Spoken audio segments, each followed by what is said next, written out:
estado presentando todas las conclusiones. En el sentido de que si se ha indagado, si se ha mirado también problemáticas en el campo de lo juvenil. O sea, de niños, niñas que hayan migrado con sus padres, que han llegado aquí y que experimenten una sexualidad distinta a la norma. Y cómo los chicos y chicas también pues, se incluyen en estos aspectos. Solo era eso. Hola, yo soy Pepe y vengo de Zaragoza y os quería preguntar, a mí me parece básico y creo que continuamente se nos está demostrando más y se nos va demostrando más, se nos va a demostrar más que es imprescindible una, llamémosle alianza entre sujetos que van a ser utilizados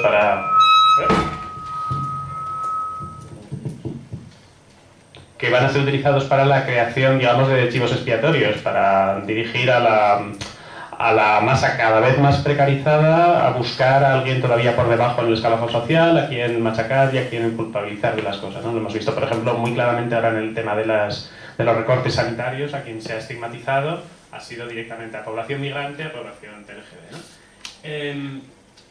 Y entonces creo que es algo que tenemos que construir. Ahora bien, ¿cuál es vuestra visión de cómo construir esa alianza? Y lo pregunto en el tema de desde quienes nos situamos en movimientos que podríamos definir, como habéis llamado, transmaricabibollos. ¿Cuáles deberían ser nuestras contrapartes organizadas en esa alianza? Me explico. ¿Qué percepción veis de los movimientos organizados de personas migrantes en este país para construir esa alianza? Es decir, ¿qué visión hay de las temáticas TLGB en los movimientos organizados de personas migrantes? Y por lo tanto, si esa alianza la tendríamos que construir con esos movimientos ya existentes o de qué otra manera. ¿Cómo creamos ahí esa alianza?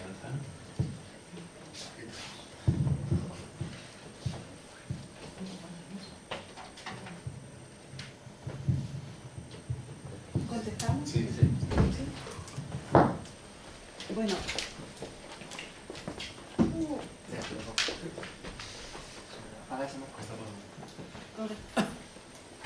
Con respecto a la primera pregunta sobre los jóvenes, pues no se indagado en jóvenes exclusivamente. Hemos dado la problemática que había con respecto a cómo contactar con personas migrantes. Lo que pudimos hacer, casi una bola de nieve, fue con los contactos que teníamos. Y los contactos que teníamos no habían jóvenes, especialmente, o sea, si podríamos llamar jóvenes entre 28, 35, más o menos 25, 35 años era la edad aproximadamente a las personas que estaban facilitando sus historias de vida. Entonces, no. Ahora, cuando recién llegamos, sí fuimos a un encuentro sobre jóvenes y migraciones, y por ejemplo, hicimos la misma pregunta, a la inversa, ¿se harían LGBT entre los jóvenes? Y fue una pregunta que cayó como un ladrillo. Es decir, primero ni se lo imaginaron. Segundo, hubieron titubeos al contestar. Y sí, confirmaron que no, que tampoco habían abordado en el marco de la investigación que estaban presentando, que no habían tomado en cuenta esa realidad, a pesar de que estaban mirando sexualidades. Entonces, no. Solamente para contarte así, ahí está. Ahora, la segunda pregunta es una cuestión muy difícil, es decir, seguimos somos personas con mucha potencialidad, muchas de nosotras, pero todavía como una cuestión organizada, fuerte y estructuradamente, no. Migrantes Transgresora, que ha intentado iniciar un proceso de participación, no está llegando hasta ese punto, o sea, no llega a un punto de una articulación sumamente clara, que vamos a tener una alianza exclusivamente para esto y lograr esto con un plan de trabajo, no. Lo que sí tenemos es alianzas que nos han permitido debatir, que nos ha permitido de alguna manera cruzar información, y que con eso hemos vuelto a debatir dentro del grupo. Esta investigación ha permitido de alguna manera, dentro de las recomendaciones, tanto a las organizaciones sociales como a los entes públicos y estatales, pero hasta allí. Ahora, nos queda el reto por delante, es una cosa todavía por construir. Estamos hablando de un sujeto migrante político que recién está saliendo, recién está mirándose y posicionándose, pensando y repensando muchas cosas. Entonces, así como una cuestión fuerte, si la esperas, no. Pero sí, o sea, sí en la medida que podamos generar ahora, o cuando se quiera, posibles articulaciones. En esa medida sí, pero por construir. No sé si Alex o tú miren. Y yo con la... Me voy a la... Presidente. Lo que decía de los jóvenes, que también nos habíamos preguntado como a un principio eso, pero como te comentaba, la difícil accesibilidad que tenía con mismo LGBT ya adultos de 25 o 35 años, entonces era como que en jóvenes de centros educativos para nosotros también es importante, pero era como más difícil, más invisible el asunto. Más bien ahora estamos viendo con estrategia porque estamos articulando también con un grupo que se llama Pandi Trans, que es solo de transexuales y transgéneros, y en este momento, en esta articulación, estamos pretendiendo entrar a la línea de centros educativos, no sé cómo se dice colegios acá, ¿colegios? Bueno, de centros educativos de adolescentes y todo, y como hablar sobre estos temas. Sí, y de ahí, y en la otra pregunta, pues nada, porque Leticia ya dijo mucho, pero lo básico para mí son las articulaciones que sí hemos tenido. Y ahora en el tema de la salud sería básicamente unirse, ¿no? Y de no duplicar esfuerzos y más bien formar una lucha. Bueno, yo como tengo esta vena media de movimientos sociales de mi país, a veces digo, bueno, pues salgamos a la calle mañana, ¿no? Cuando dijeron que no vamos a hacer huelga y si te detienen pasivamente igual, ¿no? Te van a poder detener. Entonces yo, la verdad, yo hubiera salido en Ecuador el otro día a la calle. Pero acá, claro, me ato, ¿no? Porque, digo, mis papeles. Entonces, nada, que somos un sujeto político que estamos construyéndonos y lo mejor ahora es la articulación, como ya hemos dicho. Solamente para comentarte, por ejemplo, hemos estado trabajando con Ferrocarril Clandestino dentro junto con el Patio Maravilla para trabajar con educadores que trabajan con migrantes, básicamente dando clases de español. Entonces lo que habíamos propuesto es que en las clases de español se pueda comenzar a hablar de este otro tipo de migrantes que también existe entre los migrantes sin papeles. Entonces eso fue una propuesta interesante, estuvimos trabajando articuladamente Ferrocarril Clandestino, Acera del Frente y Migrantes. Ese, por ejemplo, fue una iniciativa, fue muy buena, y la otra, básicamente estamos poniendo ahí, tirando puentes, y más que tirando puentes, creo que por ahora metiendo, ¿no? Porque también hay que meterse a veces. Entonces nos estamos metiendo con las mujeres, la red de mujeres latinoamericanas. Entonces ahí también estamos generando un posible espacio para trabajar el tema, las distintas identidades. Entonces hemos propuesto, a ver qué les parece, ha sido un poco, no han contestado, o sea, las representantes, las que coordinan, dicen que sí, pero en el aire no hay una enunciación firme frente a ello, hay algunos silencios. Entonces creemos que la estrategia con la red es un poco remirar desde las coordinadoras e ir mirando otro tipo de procesos, porque parece ser que no hay mucha sensibilización tampoco, que son mujeres trabajadoras del cuidado y trabajadoras domésticas, ¿no? Es la red de mujeres del trabajo doméstico. Eso como iniciativas muy puntuales.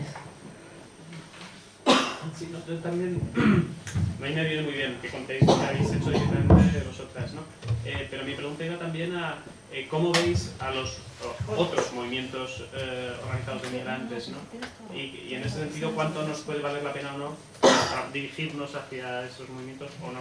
O crear otras redes a partir de colectivos, aunque sean más pequeños todavía. No, es posible, claro que dirigirse sí, o sea, yo no creo que no estén abiertos. El tema ahí es, creo, que hay que generar el proceso, es decir, no podemos ir a los colectivos, a los movimientos con una agenda previa, sino involucrarte en el movimiento. Entonces, yo no creo que no haya una no posibilidad de articulación, todo lo contrario, lo que sí en los grupos alternativos, por ejemplo, que se traiga una agenda desde afuera sin generar un proceso adentro es como un poco más difícil, porque son eso, precisamente alternativos, ¿no? Entonces la idea es ir cuajando cosas conjuntamente, porque lo que se intenta es establecer una relación horizontal, por lo menos a eso apuntamos.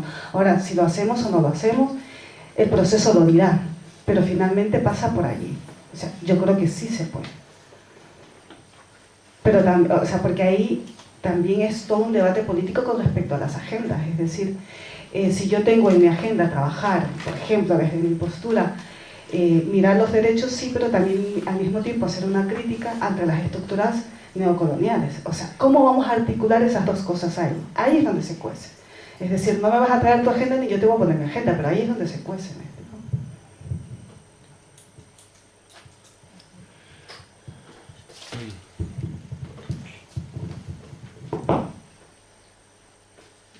Yo sé que iba a contar una historia, pero...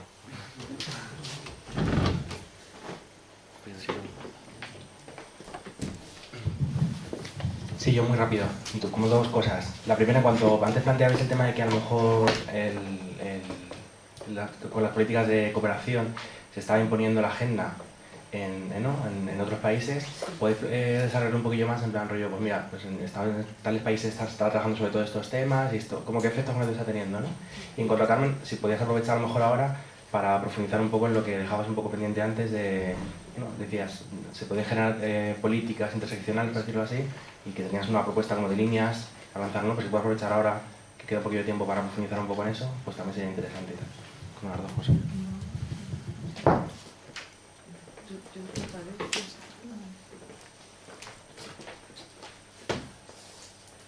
Bueno, en relación a lo que... Bueno, no sé si es... Le cuesta un poquito, pero... Ah, vale. En realidad, bueno, Leticia y Alex tienen experiencias concretas porque sí que trabajaron cuando estaban en Causana, Ecuador, estuvieron en contacto, por ejemplo, con la Fundación Triángulo aquí para financiar algunas cosas, o sea que eso se puede ver.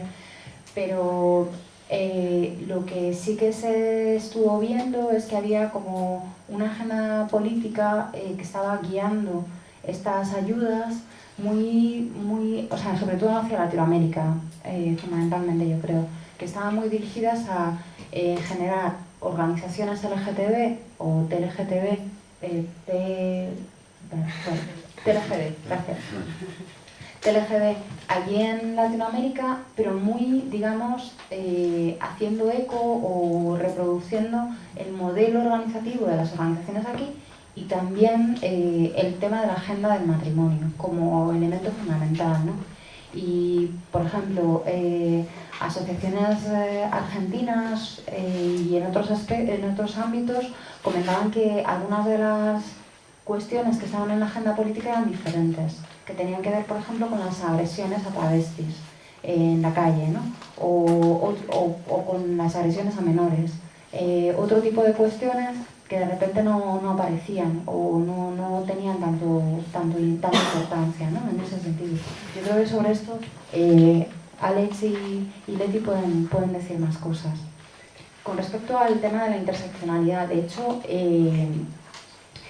la propuesta y el planteamiento que han estado haciendo con la investigación que ha presentado, yo creo que marca algunas de esas líneas. O sea, a ver, la denuncia tiene que ver justamente con lo que contaba Leticia cuando decía, el problema es que, digamos, cada uno de los ámbitos de esfera y de intervención política están tan separados que se entienden como compartimentos estancos, de tal forma que para abordar una cuestión de género tienes que ir a un lado, para abordar una cuestión de migraciones tienes que ir a otro, para abordar otra cuestión de LGTB tienes que ir a otro. Pero el espacio, o sea, el espacio de esa separación no permite dar cuenta ni atender ni responder a las necesidades concretas que surgen de personas que habitan un espacio que está atravesado por esas múltiples posiciones y que ese atravesamiento lleva implícitas unas especificidades muy concretas.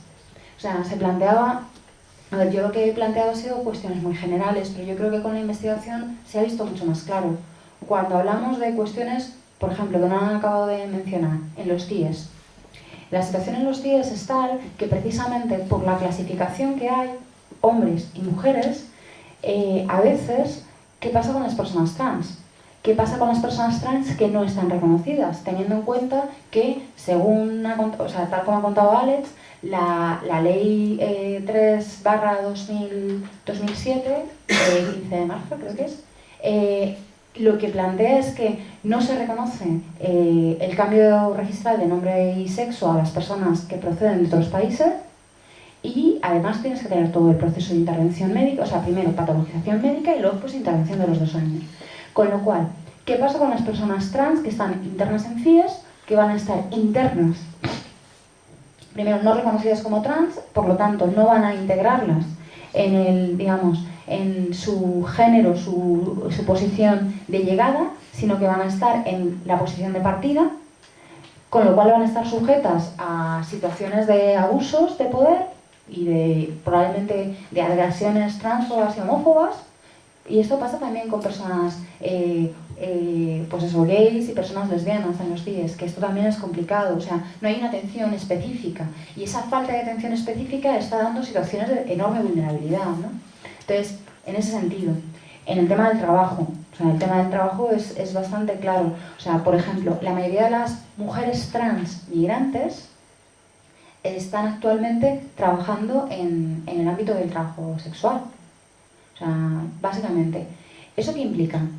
Para empezar, simplemente con el último decreto de ley, que una de las cuestiones es que elimina a todas las personas que tengan una situación irregular, implica que las personas, por ejemplo, que se dedican al trabajo sexual, dado que no pueden regularizar su situación, van a pasar a estar sistemáticamente desatendidas en el ámbito, pues eso, de atención médica cotidiana, con todo lo que implica, ¿no?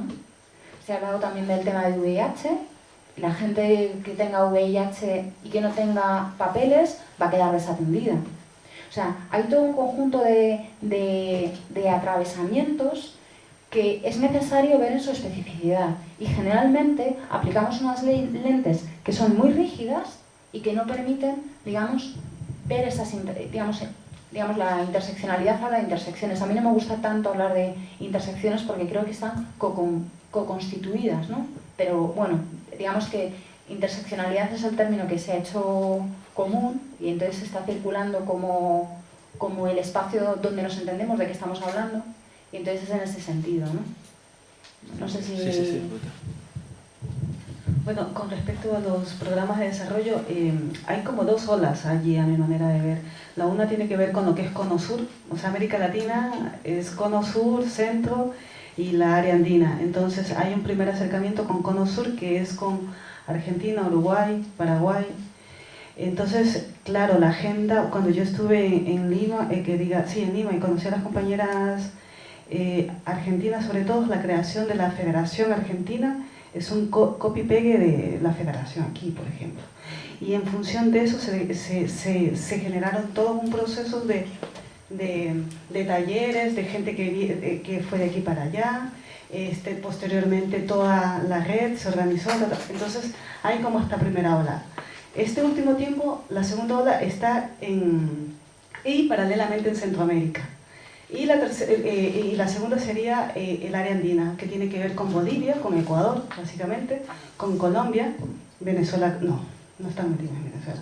Entonces, tiene que ver específicamente con los 3 países, y básicamente allí lo que están intentando remirar es el tema de la discriminación. Pero vuelve y va, el tema de la discriminación es una lógica muy binaria. Y los procesos organizativos siguen también dándose en función de las personas trans, básicamente en torno a la salud, exclusivamente como la salud entendida como enfermedades y no como una cuestión más integral. Entonces, en ese sentido, todos los proyectos de desarrollo son en el tema de prevención de VIH. Y en el caso de las mujeres lesbianas, los que han intentado, ahí hay un cambio. En el caso de los procesos de lesbianas, más bien, los que han generado son espacios de participación y espacios de organización, porque están totalmente invisibilizadas dentro de los movimientos locales. Y porque sobre todo, y ahí vuelve y va también estas agendas, y es con respecto a que la mayoría de las mujeres también van y se suman con el tema del feminismo. Entonces, el tema del feminismo y el tema de la reproducción de las lógicas médicas vía VIH-Sida de alguna manera parecen ser incompatibles en nuestros espacios. Y eso nos ha pasado muchísimo. Yo, por ejemplo, yo vengo de Ecuador y mi relación con las organizaciones gays, básicamente, la agenda nos divide completamente por el tema del VIH-Sida. Y a nosotras, del otro lado, nos divide en función de feministas con una noción altamente crítica frente a los movimientos homosexuales, y eso nos tiene también un poco como encontrados. Y últimamente, bueno, y esto de la cooperación, viéndolo desde un punto de vista más ideológico, tiene que ver eso con los modelos del norte, modelos españoles básicamente, que se han introducido en el sur. Incluso me atrevo a decir que en el propio Ecuador, a pesar de que hay una ley de identidad de género, ley todavía no hay, pero hay un marco constitucional que te está diciendo que se reconoce la identidad de género a las personas viviendo con VIH-Sida y a la orientación sexual dentro de su constitución.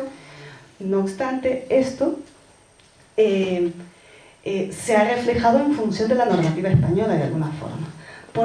También por articulaciones con grupos alternativos que en parte vemos bien y en parte también entramos al mismo tiempo, entramos en unas camisas de fuerza. Entonces, o sea, para nosotros desde el sur decir no a la cooperación es difícil decir no y es difícil decir sí. O sea, si dices no, tienes unas consecuencias, decir sí tiene otra. Y considerando que los espacios son absolutamente precarizados de los movimientos LGBT allí, entonces también hay una sumada por los presupuestos, aunque sean mínimos y chiquiticos, pero por ellos también nos peleamos. Entonces eso también hay que reconocer, eso es la tensión que hay ahí, hay una tensión constante. Pero, bueno, puedo... Bueno, una cosa muy rápida, perdón. Pero sin embargo, no pasa la inversa, ¿no? O sea, no pasa lo del contagio de agendas ese. Por ejemplo, siempre se comenta muchas veces, ¿no? El tema del movimiento con la temática de intersexualidad en Argentina, ¿no? Que parece muy potente. Pues no hay un contagio positivo, por decirlo así, hacia aquí de esa temática, ¿no? Que se podría aprender a lo mejor un montón, pues que se esté trabajando temas que aquí no estamos trabajando y no nos contagiamos hacia acá. Es que nosotros no somos lugares de denunciación válidos. Siempre y cuando eso se traslade al norte o vuelve al sur. Esa es la lógica. Esas son las formas neocoloniales que generamos con mucha crítica desde nuestra posición. De todas formas, con el tema intersexual sí que se está haciendo bastante eco, yo creo, en los movimientos sociales. Lo que pasa que sí que es verdad que en Argentina es un espacio que ha sido generado por parte de los propios activistas intersexuales. Aquí la situación es un poquito diferente, porque la mayoría de las personas intersex están vinculadas a través de asociaciones de pacientes, muy vinculadas al espacio médico. Entonces, en esa dirección sí que se están produciendo desplazamientos. En concreto, por ejemplo, en la asociación Grapsia, que es la asociación de personas con insensibilidad a los andrógenos, sí que se está viendo un desplazamiento donde se está rompiendo con el discurso hegemónico médico y se están empezando a introducir otros elementos más de corte activista, pero poquito a poco. Porque también, quiero decir, hay mucha gente que no se siente interpelada por los discursos que ve demasiado vinculados con colectivos LGTB, o etcétera, etcétera, y que por lo tanto puede percibir como añadir más estigma a la cuestión intersex, ¿no? Entonces, ahí, digamos, es un tema más complejo del que parece, porque además ha sido un tema que ha sido incorporado a la agenda LGTB, pero ha sido incorporado con muy buena voluntad, pero a veces sin tener en cuenta los propios colectivos y las propias personas inter. Entonces, ahí yo creo que hay que andarle con cuidado y sí que yo creo que sí que es, ojo, yo creo que sí que se está haciendo bastante escucha y bastante eco, pues eso, ¿no? De todo el activismo que estaba habiendo en el Cono Sur, en Argentina, y también, por ejemplo, de la red Mulabi, otra serie de redes o sea, intersex en Latinoamérica, que yo creo que sí que tienen otro eco. Y lo último, de verdad que lo último, y perdón, o sea, ya que nos acabo. Que me gustaría si podéis que explicarais otra cosa que una vez escuchamos en un acto y tal cual, me parece muy interesante aquí. Por ejemplo, algunas ya nos sentíamos un poco, lo digo un poco de broma, pero como tranquilas en plan rollo, pues cuando ya llegó en su día toda esa oleada feminismo queer y luego su versión transfeminista, tal y cual, pues ya parecía que podíamos estar todas tranquilas de que ya no iba a haber desigualdades ¿no? por cuestión de migrantes, que ya estaba todo resuelto, ¿no? Que ya teníamos un paradigma transversal que lo iba a arreglar todo, ya estábamos todas en la misma casa tal cual. Y luego me impactó mucho, pues escuchando, ¿no? Que una vez planteaba, y seguro que la cuestión ¿no? que también no solo el colonialismo de las políticas de agenda, ¿no? También el colonialismo de los términos y de los conceptos a los que estamos intentando pensar la política que estamos haciendo, que también esa oleada de términos teóricos a otros países también provoca cierta versión ¿no? imperialismo, cuando además aquí nos creamos las más modernas y las más ya habiendo superado toda la imposición, ¿no? ¿Sí, podéis explicitar eso? Bueno, un poco es un... Bueno, si lo veis oportuno, ¿eh? Si no. Sí, lo oportuno sí, sino que es como un poco, o sea, son una de las reflexiones que están allí.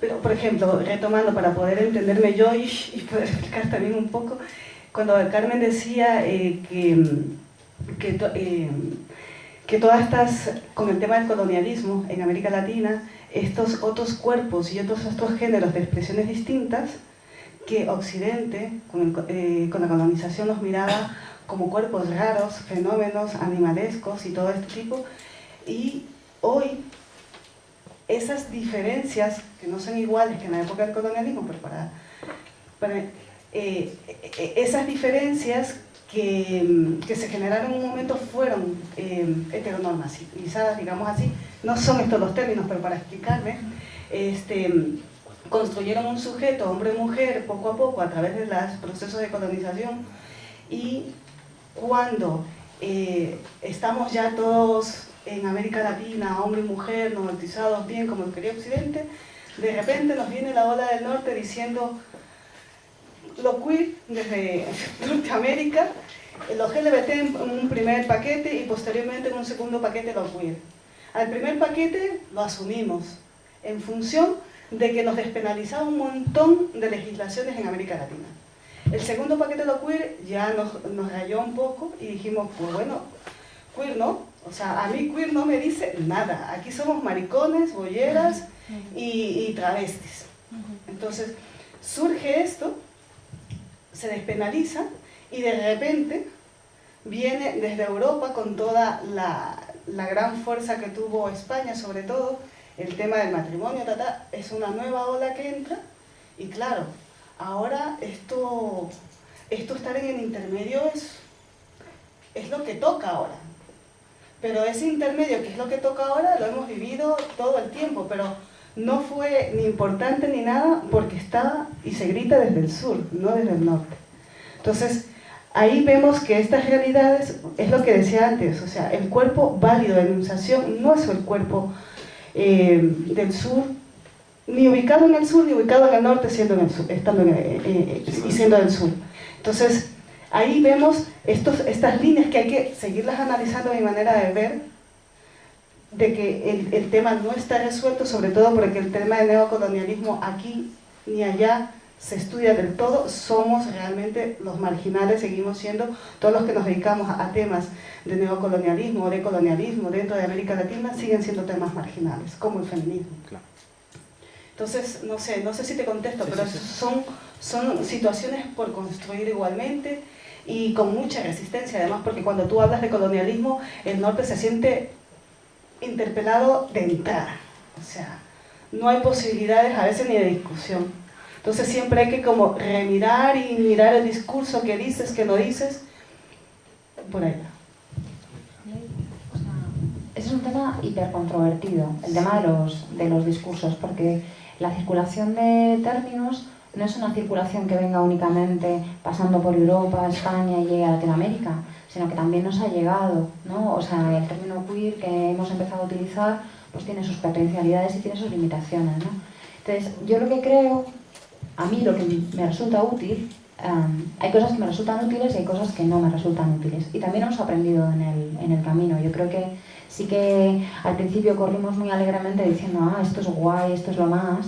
Y luego pues hemos también parado a pensar y es como, ¿qué herramientas nos está posibilitando? A mí sí que me parece que, más allá de que se utilice un término u otro, y estoy completamente de acuerdo con Leticia, quiero decir, aquí queer no significa nada. Y a mí eso me parece un problema siempre. Porque en los movimientos sociales, nombrarse queer era nombrar un lugar guay que, sin embargo, aparecía como completamente descorporizado y desresponsabilizado.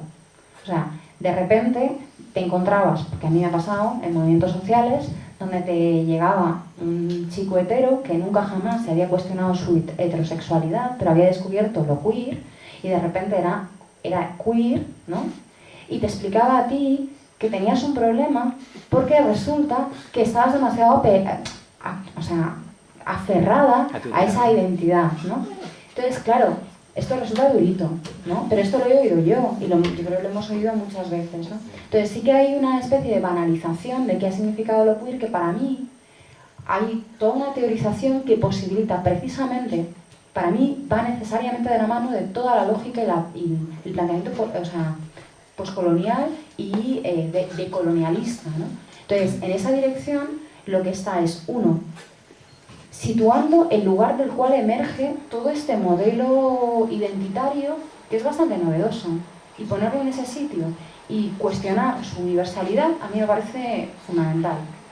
Dos, permite prestar atención a las formas de nombrarse, porque si bien es verdad, o sea, lo queer tiene sentido en Estados Unidos precisamente porque surge de los movimientos sociales y surge como una demanda de reclamar aquel espacio que estaba expulsado de lo público y que significaba un insulto. Aquí hablar de Trasmaricabollo funciona precisamente en esa misma dirección, pero porque recoge esa fuerza, ¿no? Y yo creo que el tránsito que está habiendo en los movimientos LGTB, en esa dirección, los movimientos LGTB alternativos, quiero decir, en esa dirección de poner y nombrar y poner ese término sobre la mesa, yo creo que es muy potente. Y yo creo que ya. Yo dije algo sobre eso, que tú dices que algo hablaste de ya somos modernos y de lo queer. Pues nada, que me acuerdo que estuve en el encuentro de Granada, en el encuentro feminista de Granada, pues y se hizo acciones con lo queer. Y había muchos feministas que dijeron, ¿y eso qué es? Pues es reciente. Y eso que dentro de los espacios feministas y de los movimientos sociales, o sea, hay mucha gente que todavía está toda esta teorización, pues no se sabe por dónde mismo va. Y dime tú, o sea, salir de este ambiente y yo decir en otro lado, bueno, sabes que yo soy transexual, mi nombre es tal, pero llámame tal. ¿Pero por qué? O sea, ¿qué pasa, no? Entonces es como que ir también articulando y sensibilizando e informando a la gente, porque yo estuve también Sol, en el grupo Sol, en el espacio de migración, y dije que estaba en la carpa Trasmaricabollo, y dije, ¿qué? Y era como que, Trasmaricabollo, y como que tenía que explicar cada palabra, imagínate lo queer. O sea, eso es que Carmen y Leticia nos tienen que dar unas clases fuertes.